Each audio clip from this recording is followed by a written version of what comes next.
Thank you for joining the VOLTHA TST call for March 8th, 2018. And today we'll be going over a presentation from Radisys and ONF.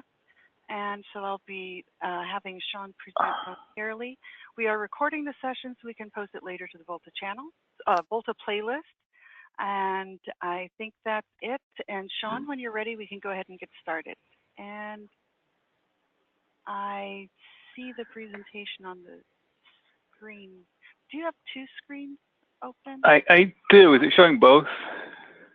Yeah, the second one I only see background or something. It's a very, it may be just on my display. Shawn Yang, how's yours? Yes, he sees the same thing.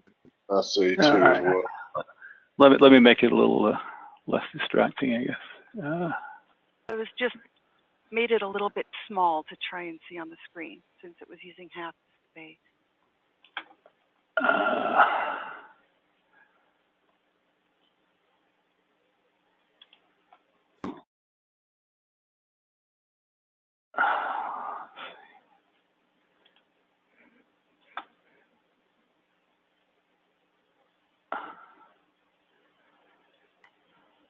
And it's fine the other way too. Yeah. You can always zoom in.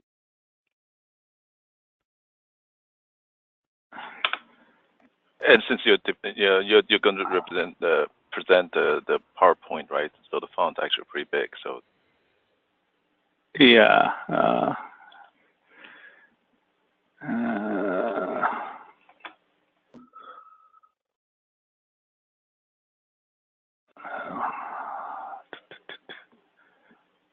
Okay.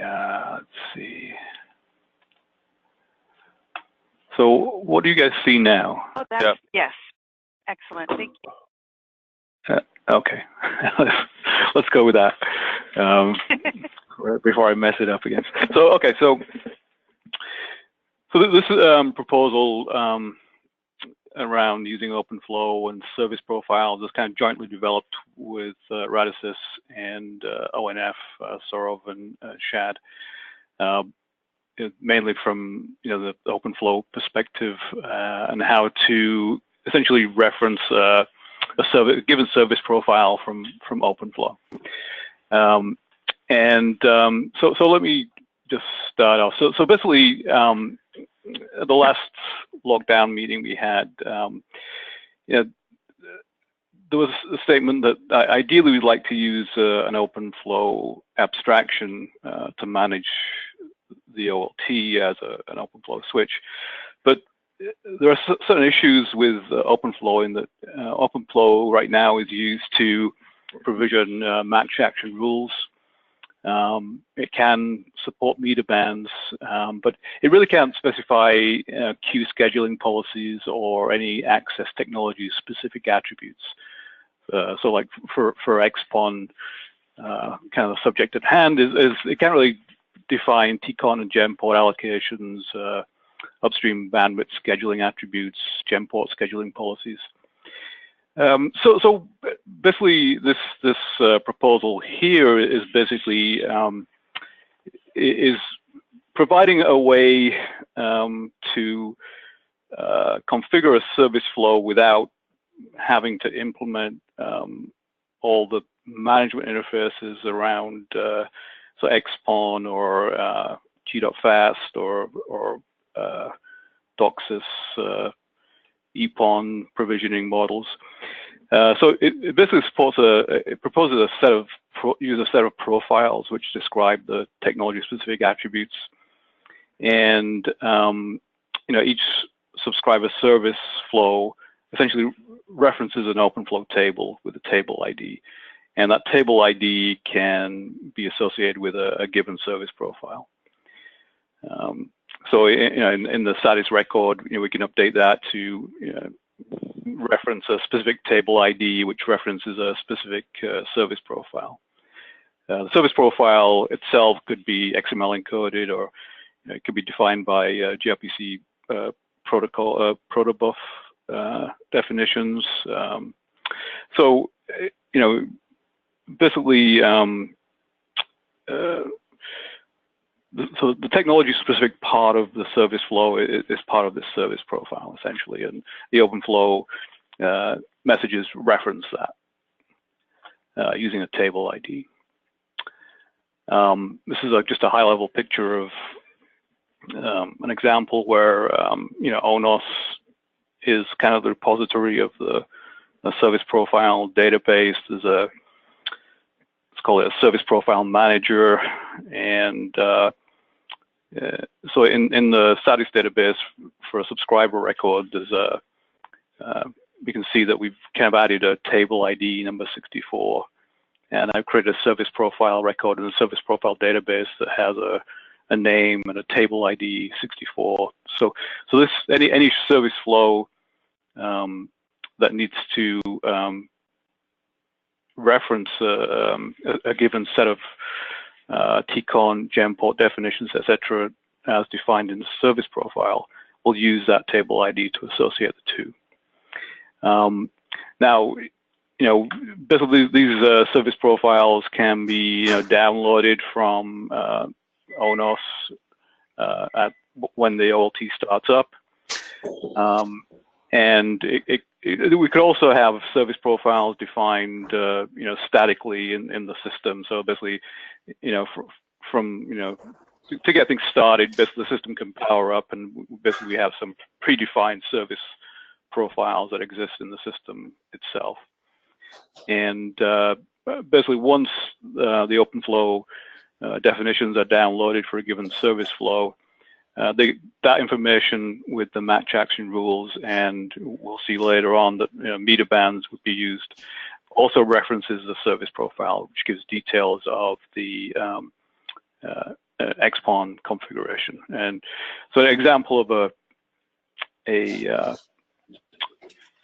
service profile is kind of shown here, just with blocks of data. So and this service profile essentially comes from, in this case, ITU-989 and 988, and some of the broadband forum 385, 383 definitions. Plus, we had some instance control here. So the service profile itself has a name, has the OpenFlow table ID, has a profile type. In this case, it would be XPON. And a profile version, so maybe it is 0.1 or something. The next set of data is the instance control. So basically defines whether the profile itself is unique per ONU, or can I have multiple instances of this profile per ONU? If I can have multiple instances, then can I have more than one instance per uni, or can I have multiple instances per uni? And also the third common attribute would be number of gem port queues in this profile. So we also need to have upstream schedule information. So basically, we'll get into this a little bit later on when we talk about meters, but so that inside this profile is a fixed bandwidth, the RF attribute for this particular profile. There's priority and weight attributes that can be used for scheduling best effort bandwidth. And a queue scheduling policy, is it strict priority, weighted round robin, or hybrid?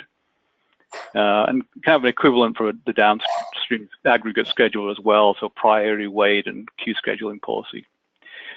And then in the upstream, there's a set of gem port configuration values. So for each gem port, so in this case, let's say we had 4 gem ports defined, then basically in the upstream, I'd have four entries for gem port attributes. And each entry defines, a p-bit map for each gem port. Is it AES encrypted or not? What's the scheduling policy, priority, weight, discard policy, and some attributes related to weighted discard. Same in the upstream direction, a set of attributes per queue, essentially, for scheduling in the downstream. So basically, this set of data here represents essentially everything the system needs to know about the PON part of the configuration. So, what's the, like the bones of the service flow, for instance. So, any questions about this?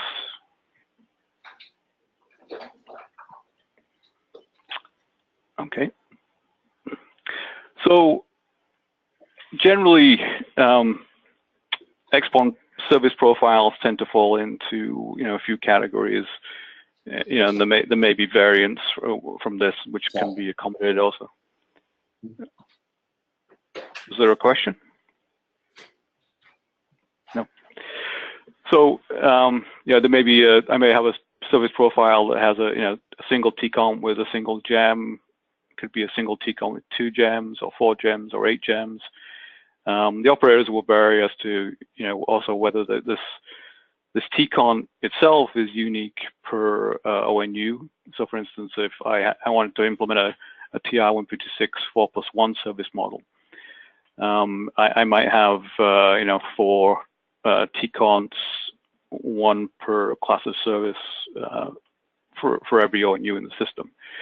I may, for like the AT&T service model that we've discussed before in DT, my profile may be unique per uni. And there may be, for business services, I may want to have complete isolation of my service flow and have TCON and gems per service, per ONU per uni as well. So, and the instantiation of the TCONs and service profile itself can be controlled by those instance control attributes. So at the ONU level, I can say, oh, I can have a single instance per ONU, or I can have multiple instances. And then at the uni level, I can say, okay, I can have a single instance per uni or multiple instances. And then there's a list of a number of gem port IDs for the service profile. And so just because this seems to be kind of a confusing area, so I gave some examples here of TCON instance control. So in the case I want to create a service flow, which is basically a TR-156 model. In this case, I say, okay, my service profile is going to be unique per ONU, so I can only have 1 of them per ONU. And in that case, I say, okay, I'm going to say, okay, for cause 1 on my ONU, I'm going to say I'm going to use a table ID 64. The TCON ONU is a single instance, and I'm going to use 1 gem per uni. And my fixed bandwidth is going to be 0. It's going to be a best effort service. So basically, once I create a flow that references table 64, then that's going to be creating a flow per uni, which is best effort. So the gem ports are going to be per uni if my flow is replicated on multiple unis, but you always use a single TCON. So there's going to be best effort TCON per ONU in that case. Similarly, for say a short forwarding TCON, I can use a different table ID. Again, it's a single instance per ONU. In this case, additional bandwidth is going to be none. And I can also have a class of service 3, which is again the short forwarding flow, but its additional bandwidth is going to be non-assured. And then I can have a higher priority class of service, which is expedited forwarding, and I can again reference a different table, and it would have fixed bandwidth allocated as well. So in this way, I essentially can create a TR-156 4+1 service model by using four tables, basically 4 service profiles. A second example of the use of this instance control is for the AT&T and DT service model. So all service frames are mapped via P-bit to a gem port and to a single TCON. and this applies to all defined OpenFlow services per uni. So for the AT&T service model, we define a table, have a table ID that references a service profile again. And in the AT&T case, there's a single TCON per uni, and there's 4 gems. And so basically we look back at the service profile structure. So basically we define, you know, whatever, if we want to use priority and weight based scheduling upstream, we can define that. We can define the queue scheduling policy for all the those 4 gem ports that we're interested in. We can define what P bits are associated with each gem port. We can define what is the gem encrypted or not. What's the scheduling policy of the gem port? What's its priority? What's its weight? Discard policy, etc. And same for DT, except that now we have you know 8 gem ports, and the scheduling policy is different. It doesn't use weighting, so that's all defined in a separate service profile that's unique to DT's service model. So I have a question. Maybe it's been covered a little bit. These profiles, they're going to be interpreted by the adapter code, correct? Yeah, the idea is that they're passed down to the adapter. So they're passed down, but they're passed down by reference via OpenFlow, via the table ID. How does I was trying to figure out the flow there. I missed that. Where does the adapter get the definition of the service flow and the mapping? So basically, when the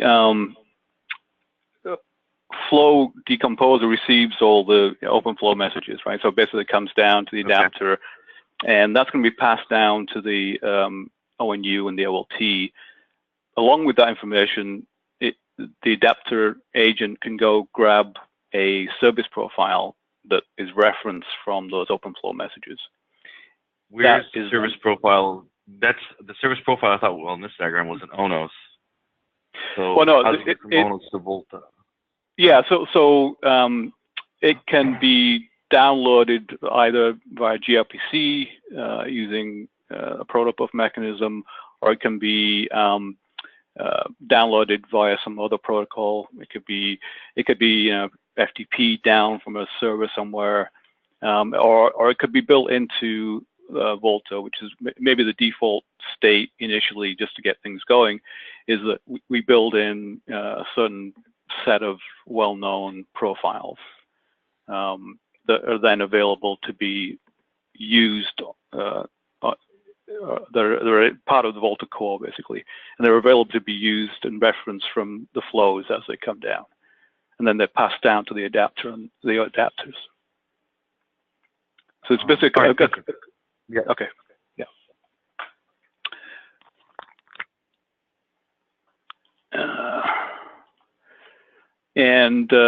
So basically another use case where we're using the instance control is if, so say I have business services and I want to create a VLAN service, and in that case, I can have a service profile that's defined that maps to whatever my service definition happens to be for a given business service flow. And I can create multiple instances of this VLAN service on a given port, because I say, okay, my ONU, my TCON is basically multi-instance per ONU, and it's multi-instance per uni. So every time an OpenFlow references this table 70 in this example, it basically creates a new instance of a TCON and gem ports on the port that it's defined, you know, the OpenFlow port for the service flow. Okay. So if we look at the system as a whole, basically, the ONU is configured via the ONU adapter, So the ONU adapter sees basically the service profile information, which defines the TCON and gem ports to be used. It defines the p-bit mapping to every gem port. It defines the scheduling policy of those gem ports and the association of the queues to the TCON priority queues, and the discard policy as well for the gems. So the OpenFlow part of that reaches the ONU adapter defines what the match action rules on the interface are as well. So at this point, just with the service flow itself, we defined the technology specific aspects of the service flow. So basically, in the case of XPON, we define the TCONs, and we define the gem ports and their associations and the match action rules. The thing that we're kind of missing right now is, how does the DBA engine in the upstream direction assign bandwidth to this ALEC ID that's associated with this TCON. And so just to touch on basically how the PON assigns upstream bandwidth, and this is basically straight from 989.3. So basically it assigns bandwidth basically in strict priority fashion. The highest priority traffic is fixed bandwidth. Then there's assured bandwidth, non-assured, and best effort. So it basically assigns these to exhaustion in priority fashion. So I mean, non-assured and best effort are essentially additional bandwidth that's available.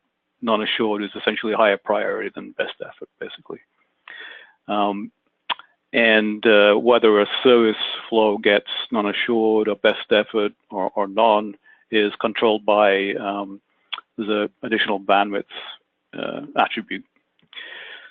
So we just to introduce some of the terminology. So RF is the fixed bandwidth. That's basically always there. And if you look at the bottom, the x-axis here, even though the ONU, the ALEC ID is not actually requesting any bandwidth, RF is allocated anyway. So fixed bandwidth is always allocated, and it never goes away. The next kind of bandwidth that is available is assured bandwidth, RA. And again, this is allocatable, it's guaranteed, but it's allocatable on demand. So basically, as the ALEC ID indicates that it needs more bandwidth, then if it has some assured bandwidth, that gets assigned. It's not quite as committed as the fixed bandwidth, so guaranteed as fixed bandwidth, because the DBA algorithm may loan that out to some other ALEC IDs that are requiring bandwidth that if this ALEC ID isn't using it. But there's thresholds or bounds on how fast the DBA algorithm needs to get back and allocate that bandwidth if it's needed. Then once the guaranteed bandwidth has been allocated, then based on this additional bandwidth attribute, the DBA algorithm allocates more. It's either assured or non-assured bandwidth. I'm sorry, it's either non-assured bandwidth or best effort bandwidth. So that's the additional bandwidth. So if you look at kind of scalability, operators typically use profiles when configuring service flows in their systems. But in order to avoid a lot of instances of the same profile with just slightly different bandwidth needs, especially with XDSL, typically overrides are used for the bandwidth attributes of profiles. In our case, we kind of want the service profile attributes to be kind of statically defined, and we really don't want to be changing these profiles very often. In order to achieve that, we kind of want to move out all the highly variable bandwidth specific information. We don't want to store that in our profile. So we'd like to use OpenFlow meters to carry that information. So I can change my peak bandwidth or my assured bandwidth independent of my service profile. So if I need to allocate more bandwidth, or some particular subscriber has a different tier of service, they could still use the same structure for the gem and TCONs based on the same service profile, but they're just given different bandwidth based on the OpenFlow meters. And so, Shawn, yes. This is Shawn. Will that cause some of the, so, in the D1 world, right? So usually, basically, what I'm saying is we sort of don't want to have change of the configuration on the fly in some way. So if there is such a thing as bandwidth profile, usually we just apply a new bandwidth profile if the line condition changed, and so which means at least in the northbound system we will have a record about this subscriber actually is using this profile. So not like using this profile and with additional changes, right? So does it mean in order to support that kind of the operation, then each on the bandwidth availability changes, we need to create a new service profile on in the ONO side?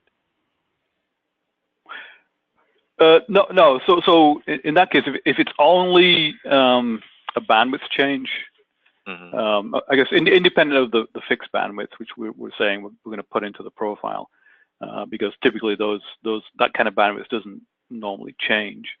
But anything that's like assured bandwidth or peak bandwidth, the max bandwidth, that can change dynamically based on OpenFlow meter provisioning. So, but the profile itself of the structure of the service itself, like this part on the ONU would not change at all.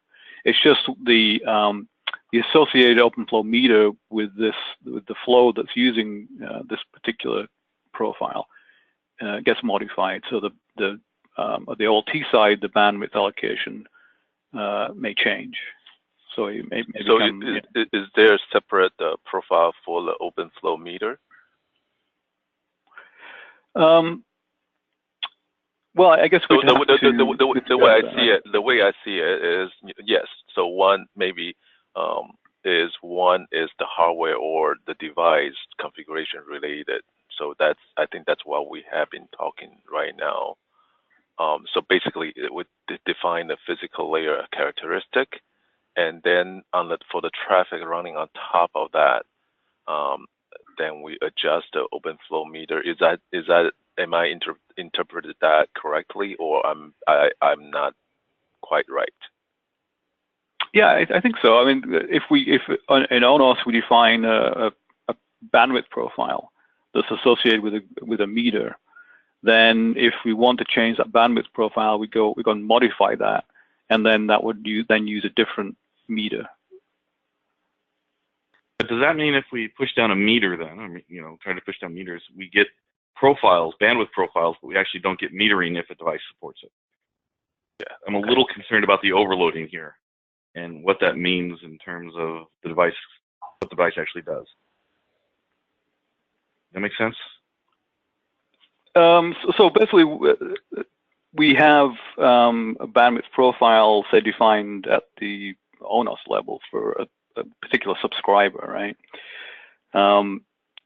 So that bandwidth profile is then basically associated with a meter and meter band provisioning, right? So if two flows use the same meter band, then basically they would have the same meter referencing, I guess, right? That's not quite what I meant. I mean, we're pushing down information in OpenFlow, right? Yeah. And then the adapters are essentially interpreting that information in a device-specific manner. I'll use a table ID example, right? So I push down a flow to table ID 42. 42 maps to some profile, and I understand how that works. But now if the controller actually meant for something to be in table 42, not interpreted as a profile, how does that work? Oh, I see what you're saying. Yes, yes. So basically, right now we're basically using essentially two flow tables right now. So for the OLT configuration, right? So basically, the idea is maybe we select you know, table IDs or you know, in a higher range than what we use for the flow tables themselves, right? So basically, there's isolation of the, you know, the service profile reference from the normal flow table that we choose for processing the data. Okay. The other question then is, if depending, well, I'm trying to think how many bits we have in a table ID. Rather than try to use meter, I'm trying to, you know, if we say use the upper 4 bits for, you know. Well, I don't think that's enough. Profile IDs. I don't know if there's any. You don't think that? Yeah, you don't think we can split that well enough. All right. I'm just thinking through things out loud. Yeah. So the idea is, you know, we kind of want. I think we can keep the number of service profiles used in any given system to be pretty small. I mean, if we look at, you know, if AT&T deploys a system or DT deploys a system, most of their service profiles are going to be identical for residential services. So I essentially use one profile for all services, the residential services. If there's a separate, if I need to use a POT service for VoIP or something that uses a different TCON and maybe 2 gems, then I'd create a service profile that, and then every voice service would use that same profile. The variability, ideally, we want to keep the variability in the profile to be very small. So that's why we kind of separated out the bandwidth part of it into the meter and provisioning, so that any change to bandwidth doesn't affect the service profile itself. So I mean, right now I don't. Oh, sorry. Go ahead. Finish your thought, Shawn. I'm sorry. I just had a kind of different question. Oh yeah, I was just saying. Right now I don't really see a need for a huge number of profiles. Maybe less than 10. I would just thought a dozen or so. But go ahead. Sorry. Yeah. Okay. So changing the subject just slightly, but taking off of this point, you're saying that OpenFlow as a protocol essentially doesn't have the constructs to convey the full details of the service profiles, correct? So they have to be downloaded to VOLTHA? That's separately. Right. Okay, yeah. So they have to exist in VOLTHA, they're going to have to exist in ONOS. They're also presumably going to have to exist in an orchestration layer northbound, because that's really where they'll be originated and entered by the operator, right? So that's 3 places that the profiles have to exist. Is there any concerns with the profiles existing in 3 locations or perhaps more? Well, as long as there's a single master for configuring and managing those profiles, it's like any configuration, right? I mean, yeah, I create usually though there's one master, and then you push it down to only those things that need it. And some of the conversation earlier, I didn't think it was exactly solidified in terms of where and who those configurations were going to be replicated to. For instance, if we don't have to replicate them to ONOS, I'm actually better off by that, right? Having them in a separate place, right? That's kind of, that's a little bit what I'm getting at. I think that one thing I would like us to really start thinking about more as a community is we're completely ignoring the fact that there's going to be an orchestration layer in any real deployment. I think we tend to squirrel stuff away in ONOS a little bit without thinking about things, ONOS really being a controller and should be agnostic to more of the details.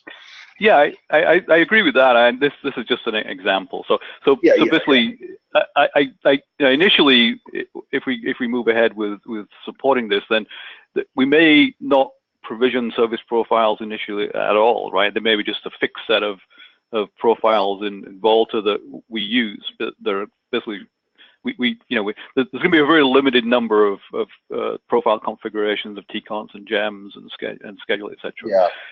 So initially we probably won't need to handle the downloading, but at some point we need to add that in.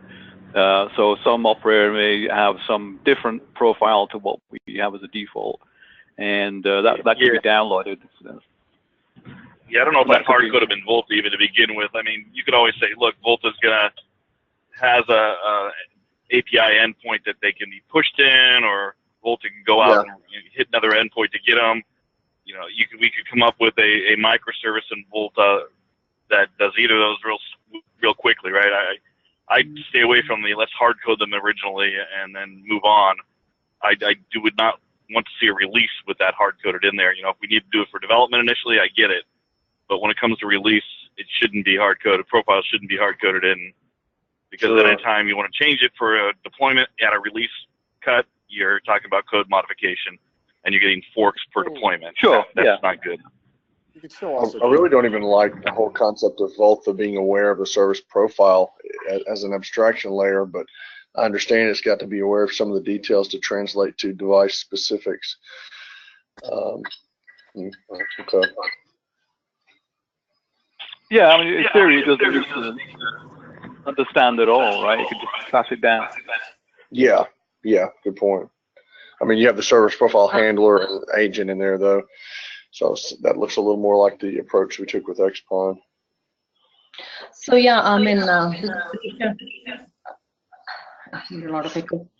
I kind of echo what Philip is saying. I still don't completely understand. The service profile concept seems to be a higher layer thing, and kind of putting it down all the way to abstraction layer seems a little kind of violating the layering itself. So I'm still trying to understand what we are trying to solve. We're trying to solve the fact that for current deployments or even lab trials, we don't have this orchestration layer, and that's why we're trying to do something like this? Or why don't we design it in such a way that it would use a script or something as an orchestration layer that does this for us, right? Even if we don't have one right now, and design abstraction layer in the way it's supposed to be, like take and act on inputs, right? Sure, and that we could take that approach. I mean, basically this is just an example of how service profiles can be dynamically downloaded to the system. Initially, like I was saying, we may start out with just hard-coded ones, just for development purposes, or even, if we don't want to support any hard-coded predefined profiles, we could, download them from some server in the network. It's basically the idea is that, the whole idea is to isolate VOLTHA core from the technology-specific aspects of the access platform. Well, I think you're not going to be able to isolate the VOLTHA core from technology-specific apps. I think we have to. I think we have to. If we don't isolate the core, that means every new technology requires a core update, and that is just not something that's Let me tenable. finish, David. Let me finish what I'm trying to say. So the VOLTHA core will have plugins for access technology, and there's going to be stuff that the plugins will have to take care specific to that access, and we have to know that VOLTHA is meant for that. It's an access layer abstraction device, and it's going to have plugins for every access model, every access architecture.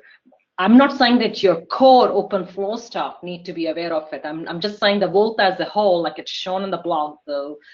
The lowermost blue block in slide 3 will be aware of, for example, there's XPON that's shown there. It will be aware of some of the access specifics.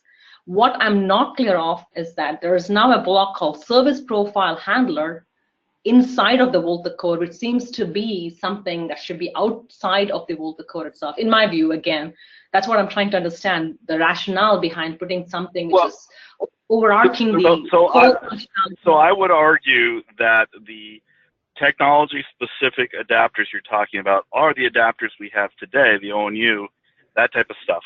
I would argue that those are the plugins, not that we have a technology-specific plugin like we have with XPON today. Instead, we're passing down through the core essentially these opaque blobs of data that are interpreted by the adapters, the technology-specific adapters.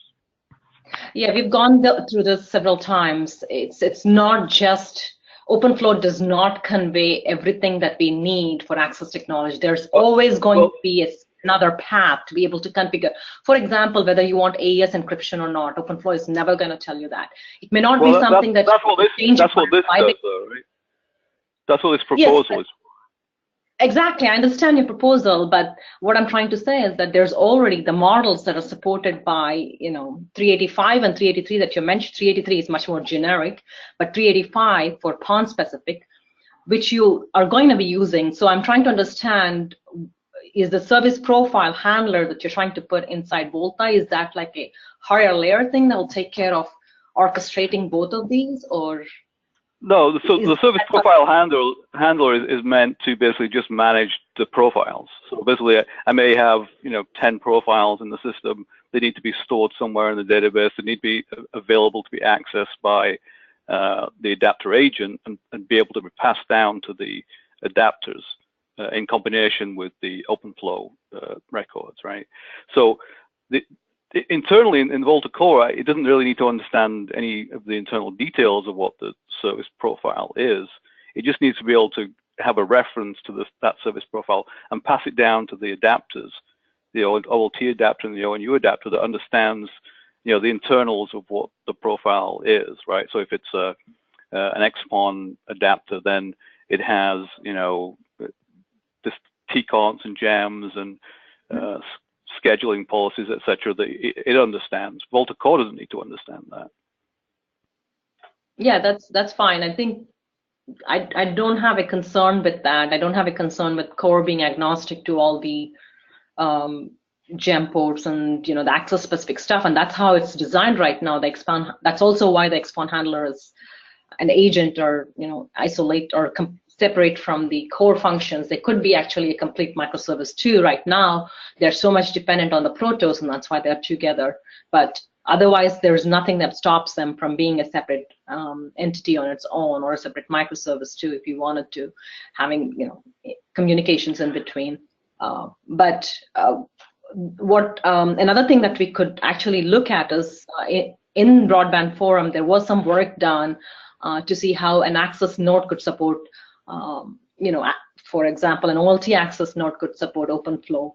And there were some recommendations provided as well to SDN controllers on how to use traffic class and the semantics of the traffic class, and how to bridge the OpenFlow models, which basically is the flow rules, to the netcon WT385, for example, or anything similar to that.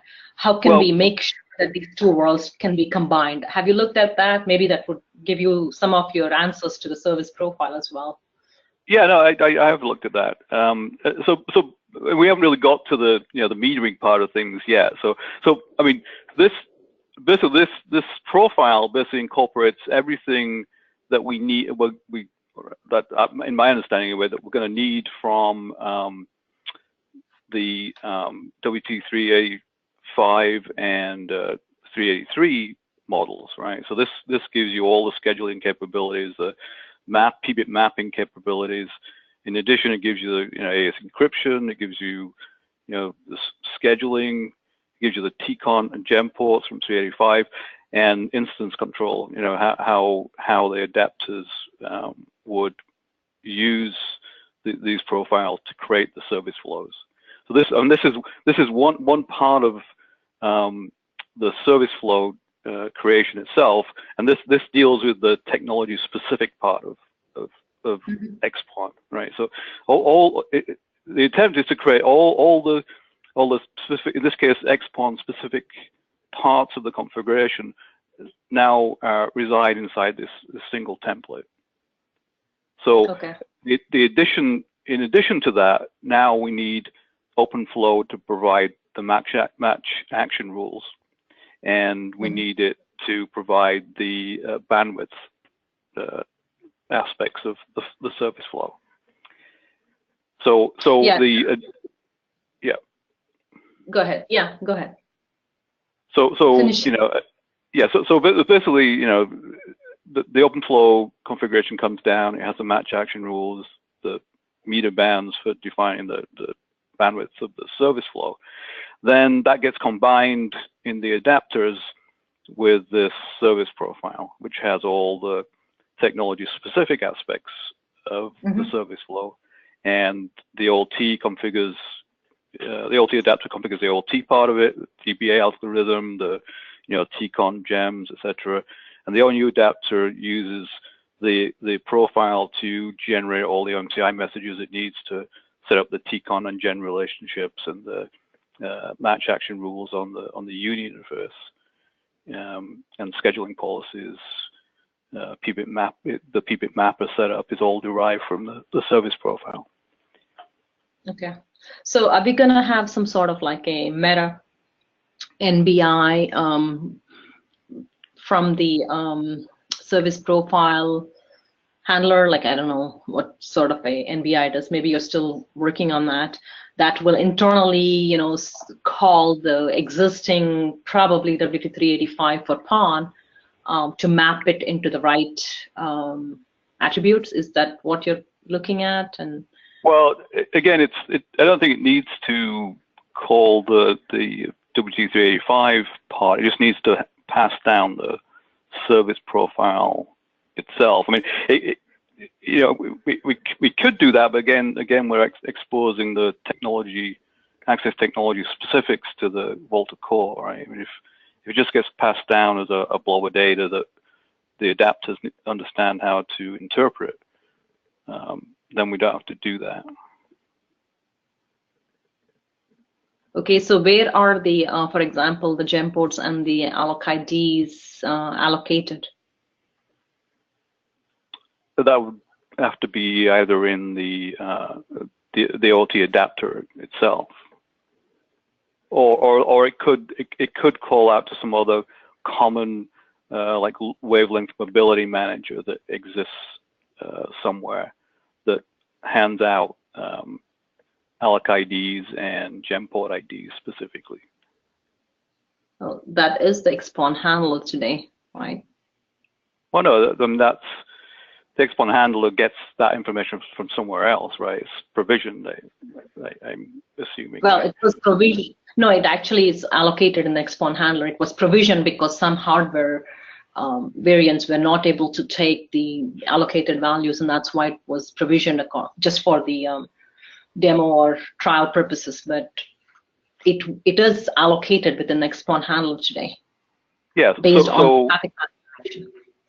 If it's allocated locally in the OLT adapter itself, then that is already taken care of, right?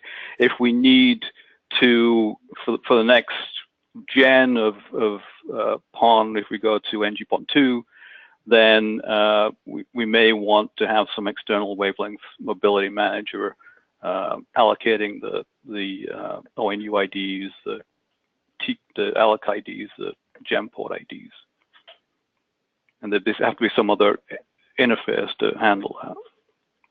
Currently, we don't. Currently, we don't need to do that, though. It looks like, given the way this is architected, it does seem to me that the two yellow blocks, the service profile blocks, would have to tie into the XPON infrastructure, the XPON handler and agent, to provision gem ports and TCONs and some of those things, unless they're going to go around and go direct to the device adapters and create a second way to do that. Well, the way I infer it is, at least from the arrows, it's going to bypass the expon handler and the agent, and that's the two yellow boxes on the side to bypass them. That's yeah, how I it agree. looks. It's shown as bypassing, but it seems like you would want to drive that through that common infrastructure. I think it may be a little bit of short insight to bypass it right now, and then when you start looking at NG-PON2, you'll start wanting to interface with an expon handler at that time, which is currently doing all that allocation for you, and also the technology specific stuff. You'll have to do that anyway. You can make it agnostic based on this. The code doesn't have to know, but you'll still have a technology specific. VOLTHA is access abstraction, so it's going to abstract it to the higher layers, but to the lower layers, it still needs to know. I mean, you don't want this to be replicated in every adapter, right? So that was the whole purpose of expon handler itself doesn't meet the needs of ngPont2, right? Because you need something that's looking across the different OLTs that are part of a group that needs to allocate common ONU IDs and sure, yeah, and that's a deployment. That's a whole another deployment discussion, right? How are we going to deploy OLTs? All the OLTs that are going to be in a channel group? You know, I mean, what is VOLTHA basically? How is it deployed in a CO or, you know, somewhere much more wider? So that's what we need to come into discussions about. That dictates whether there needs to be a local instance of the mobility manager that you're talking about, and there's also yet another global instance, and they need to talk between each other, right? So. Sure, but right, what I'm saying right now, as proposed, we don't really need the XPON handler, right? I mean,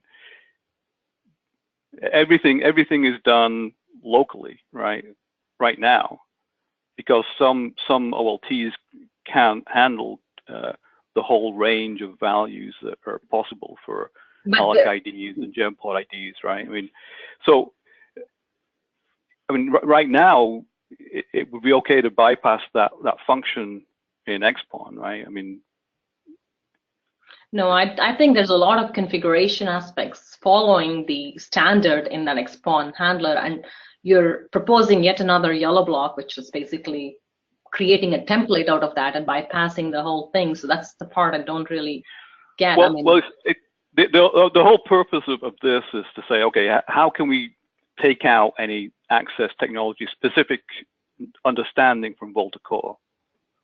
The proposal is that this service profile handles that as essentially a blob of data that gets passed down to the OLTs. We had a few fields, like for example, AES, I'm just giving you one example in there already. So what I'm trying to say is that a part of VOLTHA is going to be technology aware. It's not going to be the core that's responsible for the OpenFlow stuff, but there's going to be still some access technology aware part in the core, and it could be separated out into a separate microservice. I'm not saying no when the VOLTHA infrastructure can handle that, but right now it's just a separate entity. I guess I'm still struggling with why does there have to be technology aware code in the core. Now, if it requires at that level some technology-specific stuff, again, I'm not sure it does. I agree that needs to be stripped out into a separate microservice, but I'm still unclear why it's needed there as opposed to being able to isolate that down into the adapters, which are already technology-specific. Because it's not, you don't want to replicate stuff in each and every adapters. There's some common stuff that you still have to do per access technology. For example, PON, DOCSIS, G.fast. There's going to be some level of commonness between these adapters too. So you don't want to replicate all that and make these jumbo adapters which each and every device vendors provide, right? You need to get some of those commonality also out of the adapters and make them a separate microservice. The reason it is a part of VOLTHA today is because of the infrastructure in VOLTHA 1.0.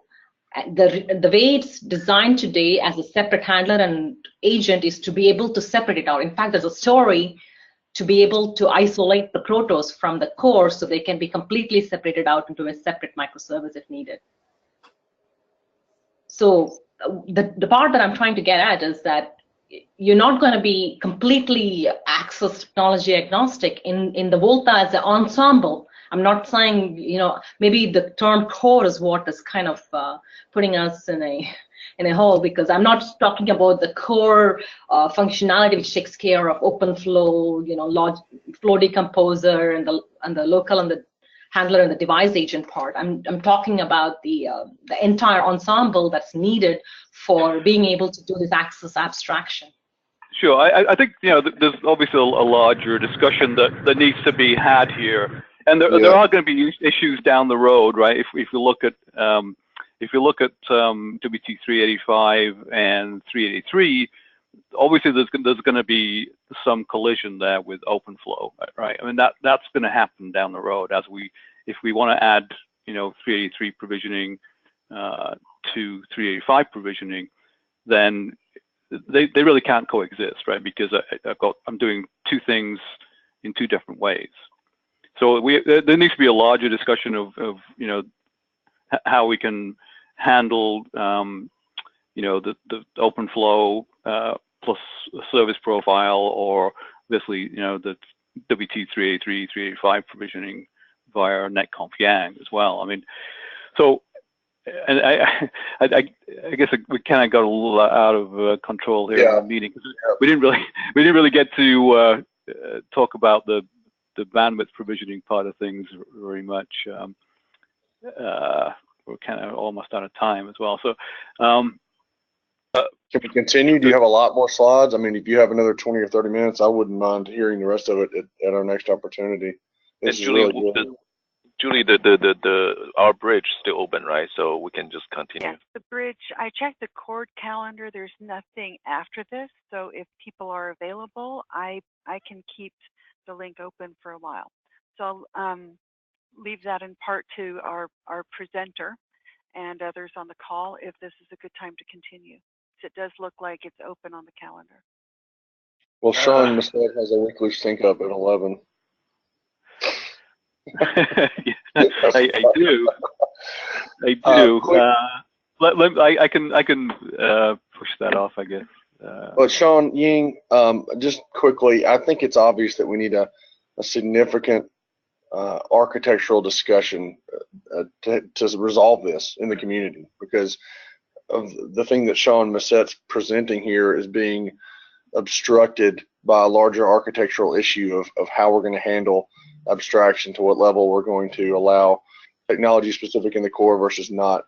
Seems like at the next VOLTHA lockdown, we really need a really solid 2-hour session on the architectural approach we must all agree to and sign up to for VOLTHA. And then once, if we can all agree to that, whatever it is, then we can move on with implementing more functionality, whether it's in the adapters in the core, how it affects the whole architecture.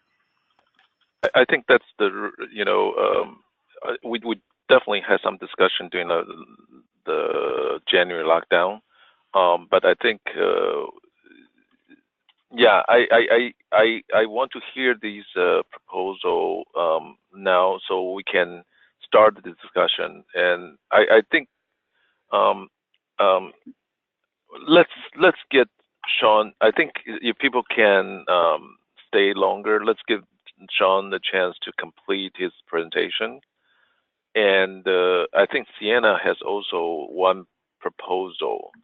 I hope, you know, with we can do these kind of presentation before the fundamental framework discussion. I hope that can trigger both sides of the ideas. So let's get yeah, Philip, I understand. That's a great point. You bring up a great point. So Shawn, to be fair though, even you know, David from Sienna here, the way we're talking about it and discussing internally in terms of this, trying to put together some sort of proposal, it has a lot of commonality with what Radisys was proposing today, particularly in the change, that architectural change about what the core knows technology specific, or more importantly, what the core doesn't know, right? So there's those, I think that core architectural question that was raised is relevant, at least, you know, based on what I know so far, this proposal, as well as what I know about what we've been talking about in terms of the proposal. So that question does need to get raised. There's a fundamental difference here, I think, or disagreement, or we're not looking at about that core architecture, and that does need to get addressed.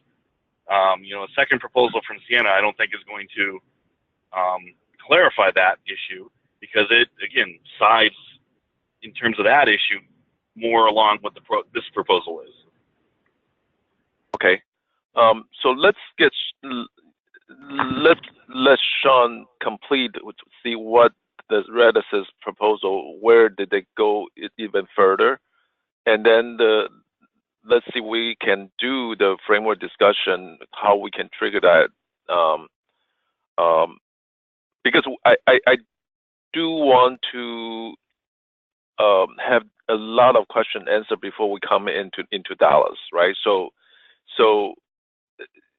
then we'll figure out how we can do the framework discussion in the next, you know, couple of weeks, maybe during the Thursday calls, if there's no other fundamental topic we need to address, would that be, acceptable? So if people can stay a little bit longer, let's get Shawn Yang complete his presentation here. Okay. Well, I'll just talk about. So I did do an introduction on upstream bandwidth scheduling from the PON perspective, and we kind of move into the use of meters, right? So basically, meters basically defined in a meter table. Each entry has an ID and meter bands associated with it. The meter band itself defines a band type, a rate, burst size in kilobits. And so if we look at how normally we would define service bandwidth attributes for, say, business services or residential services. I mean, business services have a CIR, CBS, CIR, EBS. Residential service floors may have a PIR, PBS, and sometimes just policy based on priority and weight. So the proposal for using meter bands as applied to PON is basically if we define a meter, and the meter itself could have any number of bands in it. So I guess the proposal here is to define a maximum of two meter bands. Where we have 2 meter bands, one will be representing CIR, which maps to the assured bandwidth in the PON scheduling.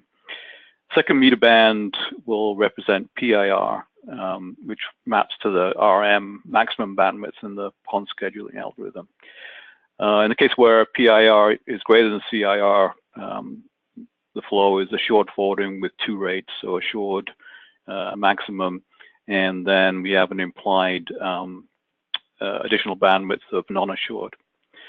If PIR equals CIR, then the flow is essentially CIR only, where the max is the assured rate, and there's no additional bandwidth supplied.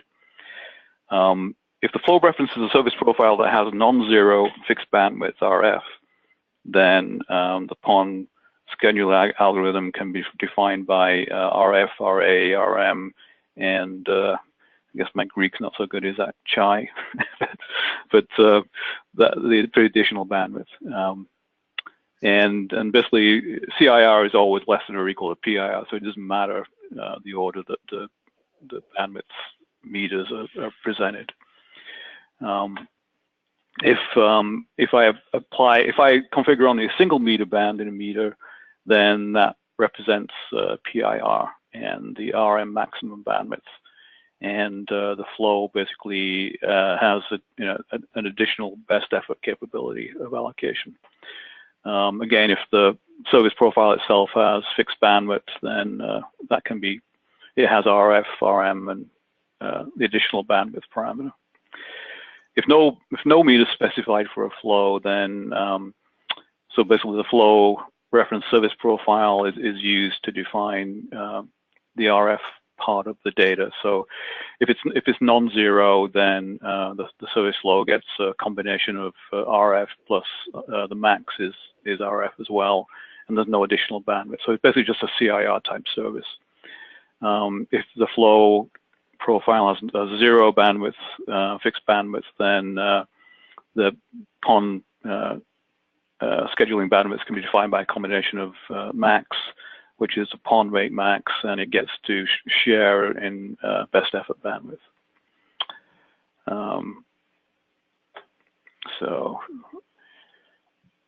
And then there are some examples of the DT service. So the DT service from their OpenOMCI spec, sorry, this one's AT&T, it basically has this block here where the TCON and GEMPORT configuration, the PBIT mapping, the scheduling, all this information comes from the service profile. And the defined QoS parameters all all feed into the service profile essentially. So it has upstream and downstream waiting. So this example essentially fills in all the parameters for the service profile in this case. So it defines the the pbit map, the instance capability, the number of gem ports, etc. So it basically goes through all four gem ports and the configuration of those items for the DT service, sorry, the AT&T service. And then the DT service, this was defined like this. And again, this has all the TCON and gem port mapping information, plus the QoS parameters. It's strict priority in that case, and the pbit mapping is defined to pbit to gem.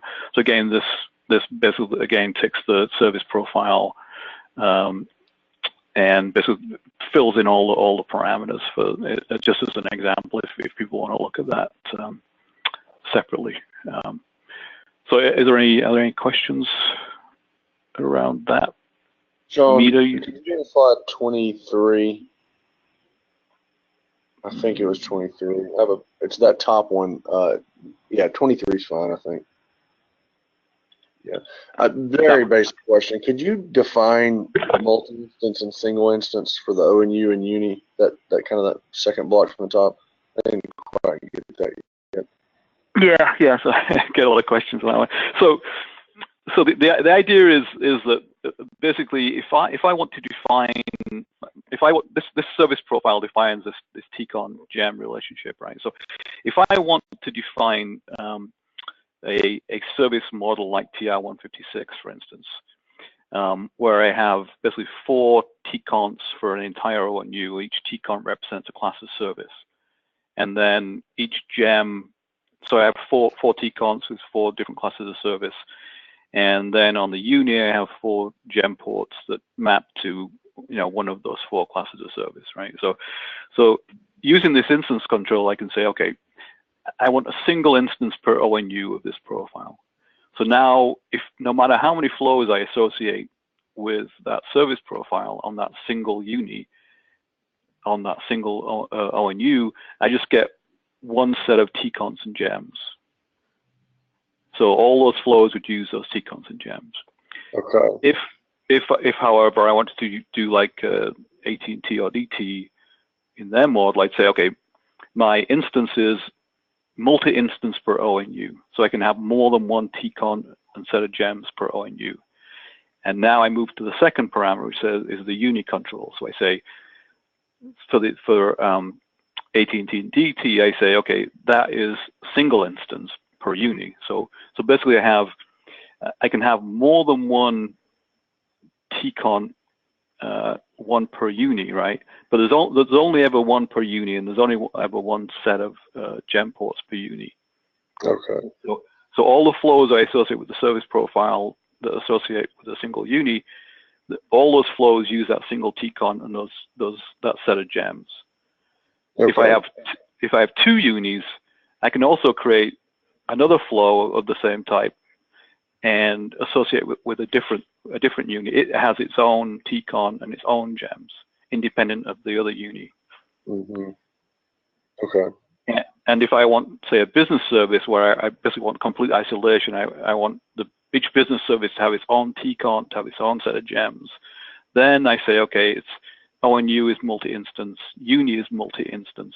So now, whenever a service flow for, say, the business references this service profile, it gets its own instance of TCON and gems in that case. I got you. Okay, cool. Okay, any other questions on that?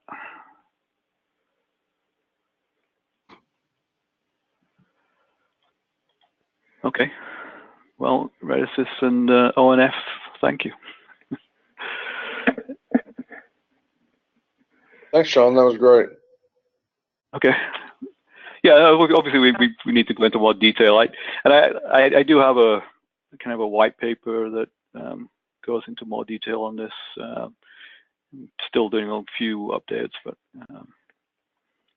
maybe I'll share that at some point. So it sounds like we need some more kind of architectural meetings, I think, like David was saying, to dig into some of the details of this this architecture change. Yep. Any suggestion regarding how we can proceed that'd be great. But at least I would like to put this on the table. We will see whether we can address the framework discussion before we lock down on in April time frame. Julie, so that's, thanks to Shawn again. Back to you, Julie. Okay, thank you. I think we'll go ahead and wrap up for today then, and I will get the recording posted to the VOLTHA channel, because I know we had some people who did have to leave at the top of the hour, that they can see the remainder of the material and the discussion. So I think we'll wrap up for today. Any last questions or comments for Shawn before we drop the bridge? And Shawn, you're going to provide the white paper and this presentation? So I sent the presentation out yesterday. Yes, to we have you that. Guys. So we can post it? Okay. Yeah. And the white paper? Yeah. Is it ready to share? Not quite yet. I'm still making a few updates to it. Okay. If people need some input on the white paper, please contact Shawn directly. And Shawn, when you're ready, then publish it for us. Yeah, sure. And of course, we may want to have the framework discussion before that. So, okay. Thanks. Okay, thank you. Thank you, everyone.